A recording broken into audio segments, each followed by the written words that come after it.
Pozdravljeni v današnjem Nepremičninkotu. Danes sem z vami Primož in čas je, da pogledamo, kaj pravi uradna statistika glede gradbenih stroškov.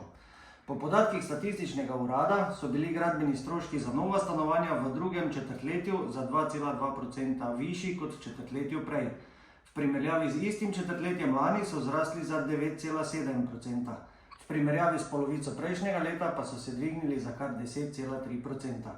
Zrasli so tudi stroški dela pri gradnji novih stanovanj, in sicer v primerjavi s prvim četrtletjem letošnjega leta za 5,6%, v primerjavi z drugim četrtletjem lanskega leta pa so se zvišali za 14,5%.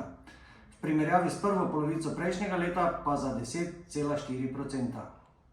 Stroški gradbenega materiala so upadli, saj so bili v primerjavi s prvim letošnjim četrtletjem nižji za 0,3%, v primerjavi z istim obdobjem lani pa so se dvignili za 5,9%.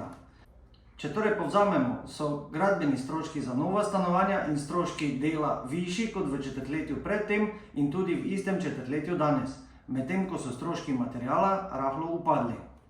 Kakšno pa je vaše mnenje? Kaj vi mislite, kako bo to vplivalo na cene nepremičnin na trgu? Napišite nam spodaj v komentar. To je bilo za danes vse, lep pozdrav in nasvidenje!